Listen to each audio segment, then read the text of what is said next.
Ito nga ngayon ang ilan sa mga sinasabi ng mga netizens sa napansin nga dito nila kay Andy Eigenman sa pinakabagong update nito matapos nga pumanaw ang ina nito na si Miss Jacqueline Jose. Narito nga ang buong detalye, alamin natin ito.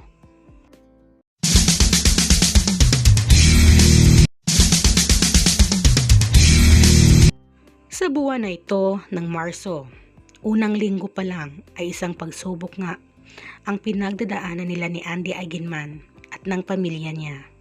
Dahil pumanaw nga ang ina nito na si Miss Jacqueline Jose. At pagkatapos naman maihatid sa huling hantungan si Miss Jacqueline Jose, ay ito na ngayon ang life update o mga ginagawa nga nila ni Andy Eigenman at ng kanyang pamilya habang nasa Manila ito. Nagbahagi nga si Andy Eigenman at Pilmar Alipayo sa kanilang kanya-kanyang social media account ng ilang pasilip sa bonding moments niya kasama ang kanyang pamilya at mga kaibigan niya habang nasa Manila pa sila. Makikita na natin na nag-exercise or nag-jogging nga sila, si Pilmar Alipayo at Andy Eigenman sa city nga.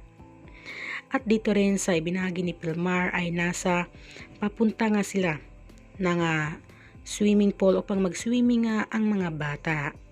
At sa isang video naman na ibinahagi ni Pilmar ay tinanong niya si Andy Eigenman kung mag-swim ba daw si Andy. Sagot naman ni Andy ay hindi, mag-watch lang siya sa mga bata.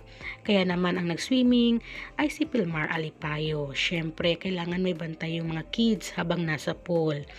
At dito naman sa larawan na ito na ibinahagi nila ay marami sa mga netizens ang nakapansin sa napakasimple lang talaga ng nag-iisang Andy Eigenman. Dahil guys, walang ka-make up. Syempre, noon pa man ay hindi na talaga nagmi-make up kahit nasa probinsya si Andy Eigenman. Kaya sabi ng ilan, contented na nga ni Andy Eigenman kung anong buhay meron siya sa Siargao.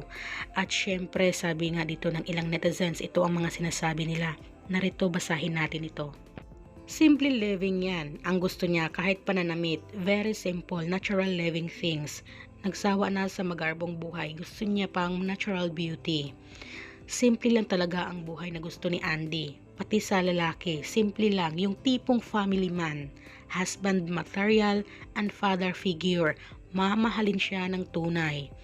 At yan nga guys, ang sinabi ng ilang netizens na napakasimple lang talaga ng nag-iisang Andy Eigenman. At sabi pa nga dito ng isa, hanga ako dito kay Andy, masaya siya talaga sa simpleng buhay. Kahit walang ayos, napakaganda. Yes, napakaganda talaga ng nag-iisang Andy Eigenman kahit walang ayos guys. Ayan nga ang kanilang life update ngayon habang nasa Manila pa sila. At hindi pa nga nakabalik ng Siargao. Anong masasabi niyo dito guys? Isa rin ba kayo ngayon sa humanga sa kagandahan ni Andy Eigenman kahit simple lang ito? Comment down below and please don't forget to like, share, and subscribe.